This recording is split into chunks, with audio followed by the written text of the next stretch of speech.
Well, hello folks. Lucy's out. Got the camera on the go. It's not April Fool's, but it is a semi-serious video. This is an evening shoot, which for me is always a bit of a strange time to shoot. The dogs are waking up, so at any point we may get interrupted, but I thought dangerously bored downstairs, so let's come upstairs and do a little video.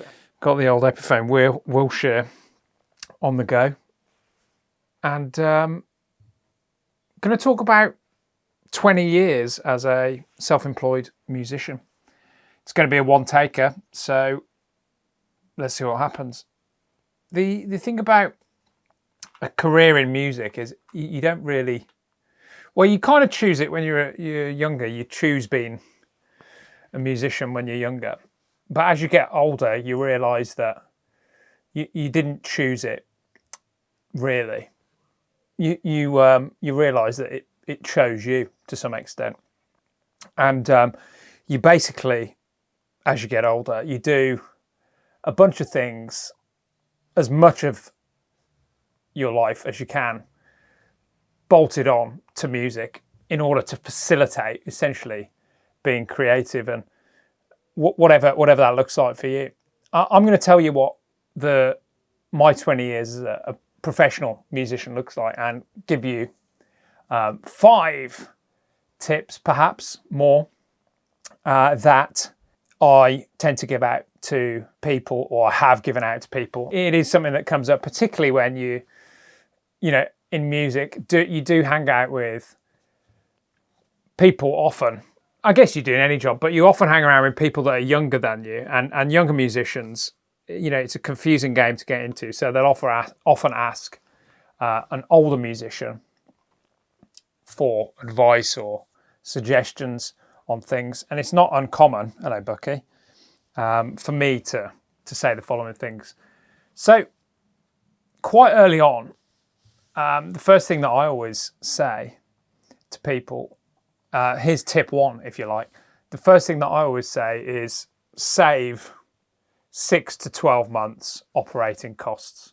This is being a self-employed musician, by the way. So what this means is you do just music for your job. You're not doing some other job that pays you a bunch of money and doing this, you know, in your spare time. You're doing this, or it's turned into you doing this as your job. You're self-employed as a musician.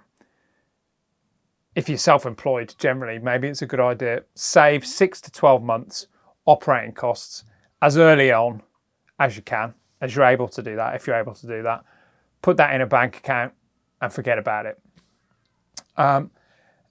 And that is going to be, you know, that's going to give you a huge peace of mind on many levels. The main one being, you know, you're not going to starve for 6 months if the work dries up. And that brings us on to the next thing, which is to say, just look at my list, it is a seasonal life. So being a musician is a life that is often largely out of your control, or at least you shouldn't try too much to control it. You should control the things that you can control, and like 6 to 12 months operating costs in the bank is one of those things. But when I say seasonal, what I mean is it will change. So what I'm doing now professionally looks almost nothing like what I was doing 5 years ago professionally, other than I'm holding this. And what I was doing 5 years ago professionally, 5 years before that, so 10 years ago professionally, looks almost nothing like what I'm doing now professionally.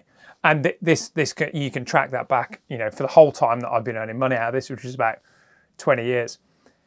So what does that mean? Well, you should not expect to do the same thing forever.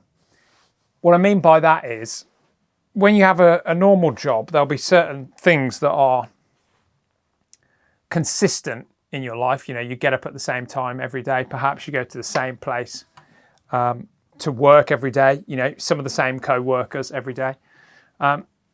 Apart from one gig that I have had for a while, a very, very long while, in fact, almost everything else changes around it. And this is the point where there'll be moments where you look at it and you go, you know, particularly as I've got older, you know, and you go, what are we even going to be? How are we going to be paying the bills in 5 years' time? And you have to sort of remind yourself, well, you'll be paying the bills the same way you were 5 years ago. And 5 years before that, you didn't really know how you were going to, you know, do you see what I'm saying? So what you have to, like, relinquish control of the things that you can't control, and know that you won't know exactly what you're going to be doing. And the best way to combat this, and I've said this tip on the channel before, the best way for a self-employed musician to combat this is the tip that I got off a great musician called Gary Cole, who's a classical musician, and he made the point that, you know, you should keep a bunch of plates spinning. So that means keep different income streams spinning, for sure. But also, from a creative point of view, there's very few people in music that just do the one thing forever. If you are Ed Sheeran or Jimmy Page or any of, you know, those kind of imaginary archetypal figures, do they even exist? they can just do the one thing. Jimmy Page can just be Jimmy Page. But before that, he was probably in the same boat. You know, he probably had, you know, a bit of session work, a bit of teaching, a bit of live work, you know, whatever it is. And they all paid him different amounts. Maybe some didn't pay him anything at all, but he liked it, so he did it. And he kept that going until one of those things, obviously in his case, a very extreme example, Led Zeppelin became, you know, the one plate that I would imagine that's probably quite a tough plate to keep spinning. The one plate that he needs to keep spinning because all the others really were overtaken by that behemoth of a plate.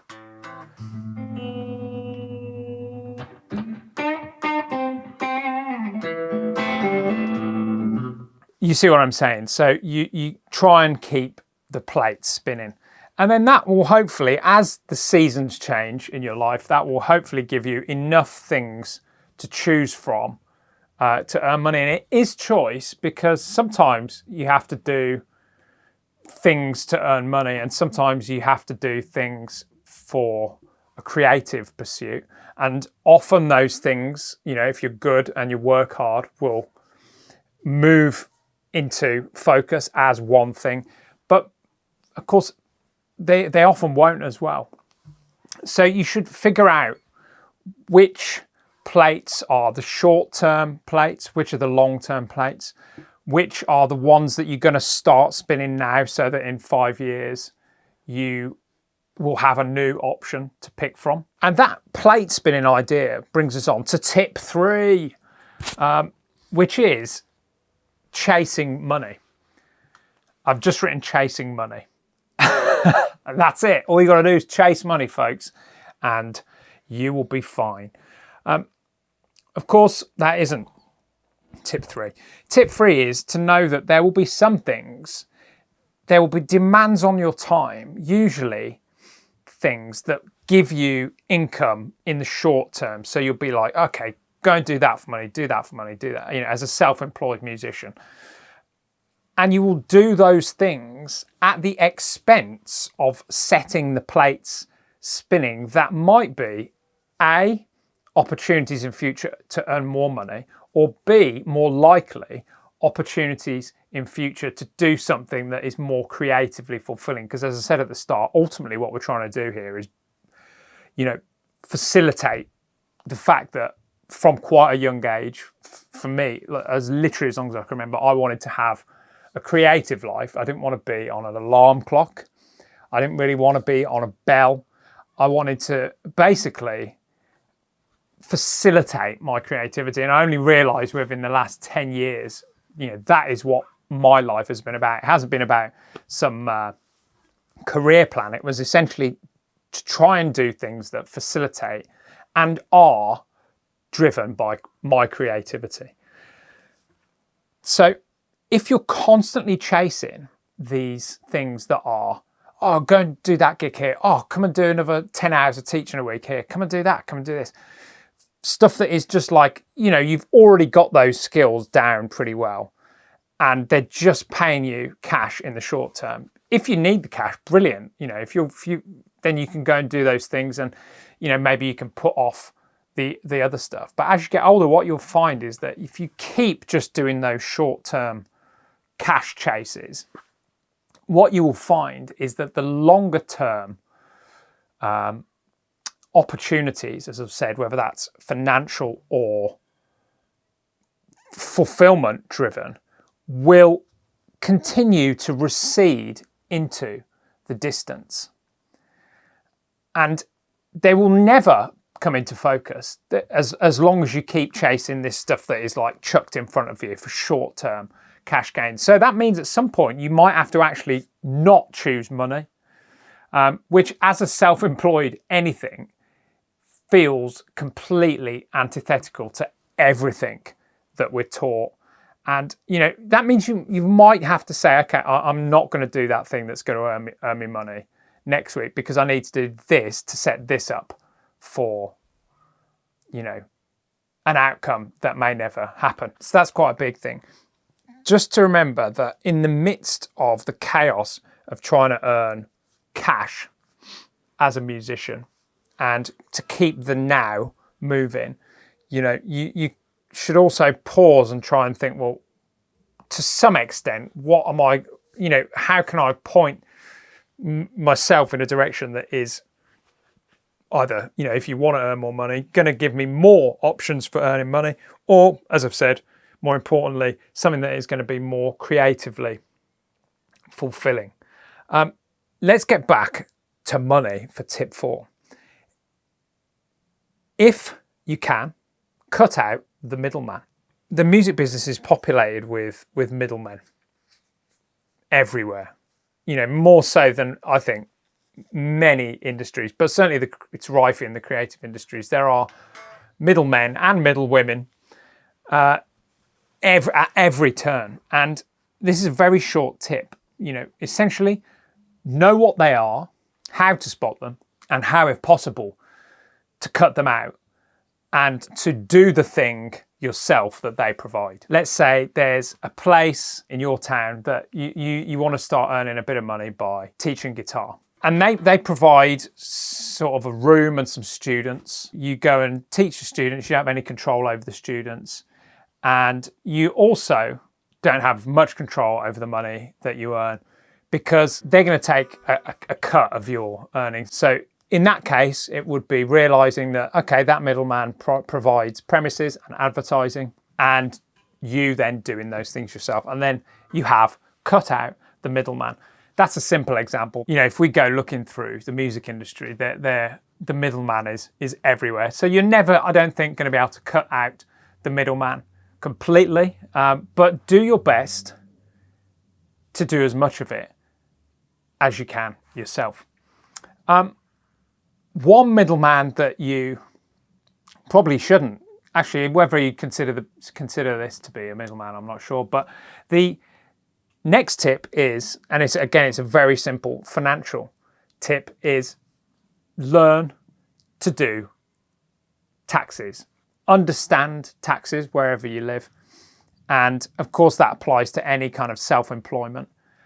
The quicker you can do that, or have someone in your life, as is the case for me, very lucky, but she's not here today. The quicker you understand it, or you have someone in your life that understands taxes, the better.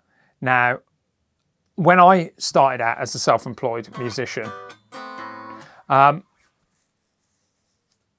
had a mate who was trained to be an accountant, and he's still a mate of mine. He's a very good mate of mine, but he's no longer my accountant. He's like a proper accountant now. And what we did, you know, I used to just go to his house and I'd pay him with like a bottle of gin, and he would do for him, I would imagine, very simple tax return. And that went on for a couple of years, and then I kind of did it myself for a bit.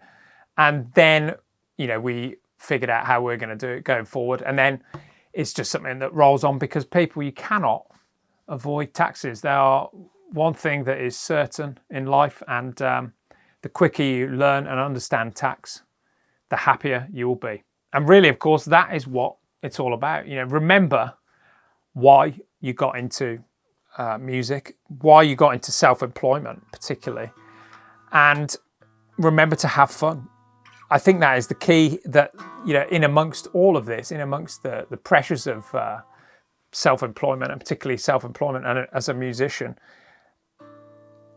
that is something that we all need to go back to. And one more thing, get another hobby. Because obviously, if your hobby is your job, you then don't have a hobby. Many thanks for watching. If you've enjoyed this video, if this has been in any way useful to you, bit different, I suppose, this one, kind of the practical end of things, but these are things that I always come back to, and these are things that come up. So I just thought I would chuck them down on a video so that if they come up for you, maybe this will help you too. Many thanks for watching, folks. Please subscribe if you haven't already, and we will see you next time.